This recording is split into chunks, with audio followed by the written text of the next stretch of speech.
जय श्री राम दोस्तों।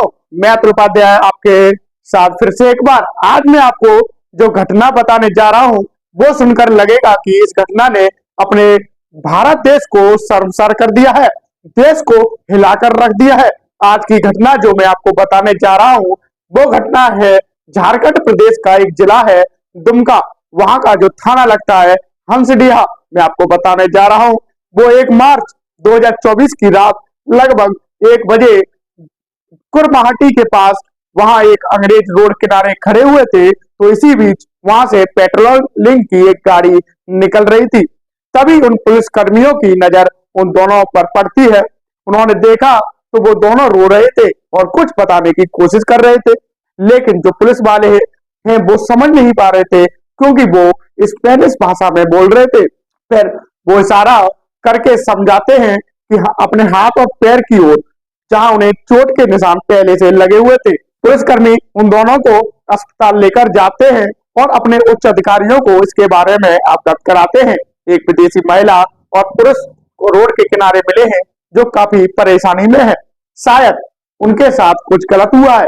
यह सुन एसएसपी वहां तुरंत पहुंचते हैं, मामले की जानकारी लेते हैं। हम आपको बता दें कि वह दोनों पति पत्नी एक जगह टेंट लगाए हुए थे और जब दोनों सो रहे होते हैं तभी वहां पर 7 से 8 युवक आते हैं और दोनों के साथ मारपीट करते हैं। दोनों को समझ नहीं आ रहा था कि यह हम दोनों के साथ क्यों हो रहा है, हमारे साथ मारपीट क्यों कर रहे हैं, और दोनों को वो चुप रहने के लिए बोलते हैं।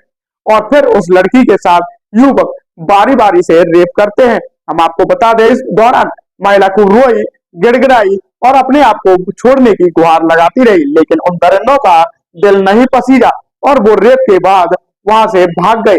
और उस महिला और उसके हस्बैंड को समझ नहीं आ रहा था कि वो क्या कहें और कहाँ जाएं, किससे मदद मांगे।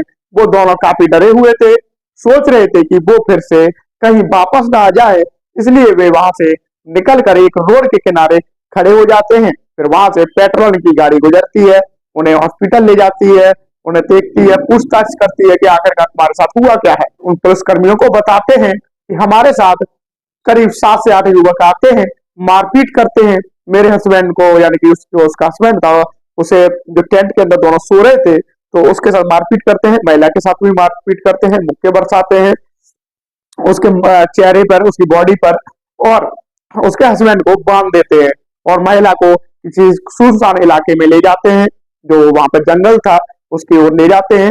तो उसके साथ बारी बारी से 7 से 8 युवक जो है वो रेप करते हैं।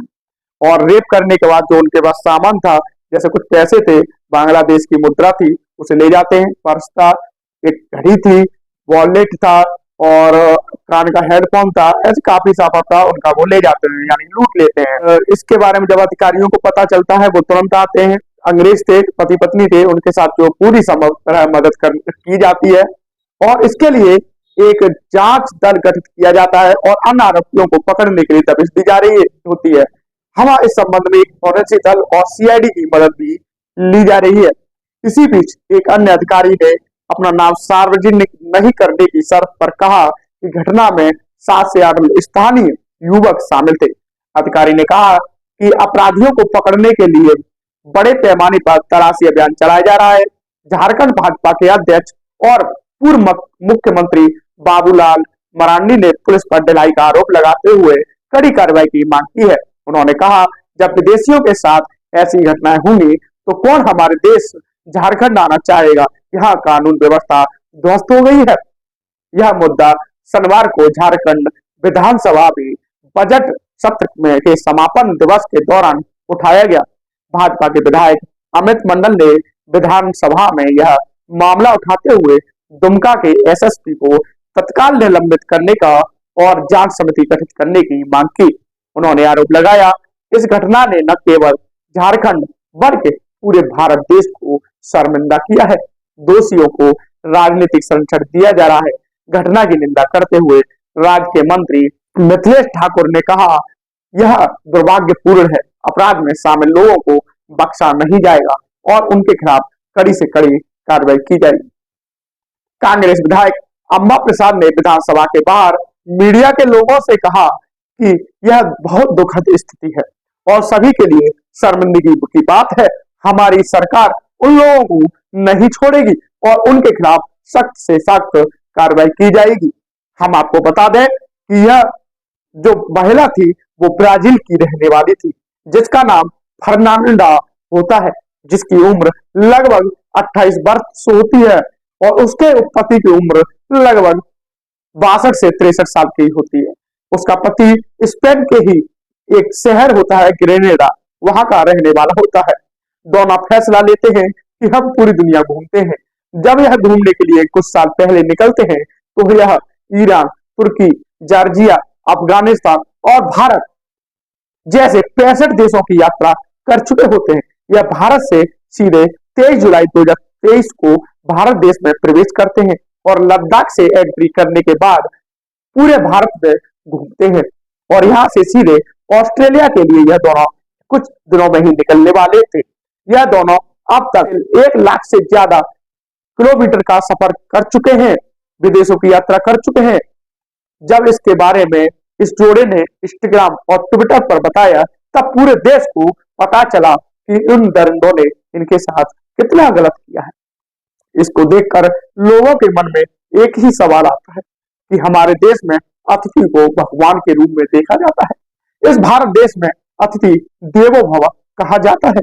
उस देश में किसी विदेशी पर्यटक के साथ ऐसा कैसे हो सकता है? हम यही चाहेंगे कि उन दरिंदों को कड़ी से कड़ी सजा मिले और ऐसा कोई फ्यूचर में करने की सोचे भी, ऐसी सजा हो उन लोगों को। अभी तक 7 आरोपी थे जो बताए जा रहे हैं जिन्होंने रेप किया है उस महिला के साथ, विदेशी महिला के साथ। 7 से 8 युवक बताए जा रहे हैं, हिरासत में ले लिया गया है। बाकी के जो युवक हैं वो भी फरार बताए जा रहे हैं। पुलिस की टीमें बार बार उनके दबिश दे रही है, उनके घर पर दबिश दे रही है। इसी बीच जो विदेशी पर्यटक थे उनका एक और मैसेज आया है, अपने ट्विटर पर उन्होंने किया है, क्योंकि उसके जो विदेशी पर्यटक थे अच्छे खासे फॉलोअर्स हैं इंस्टाग्राम और ट्विटर पर। उसने मैसेज किया है कि भारत सरकार की ओर से जो पुलिस प्रशासन है, जो पुलिस प्रशासन की ओर से पूरी तरह उनकी मदद की जा रही है। उन्हें 10 लाख का एक चेक भी दिया गया है और हर संभव मदद करने का आश्वासन भी दिया गया है। कोर्ट में से सीधे उन्हें जो पकड़े गए हैं उन्हें सीधा जेल भेज दिया गया है। हम सरकार से और झारखंड सरकार से यही अपील करेंगे कि उन दोषियों को सख्त से सख्त कार्रवाई हो। धन्यवाद।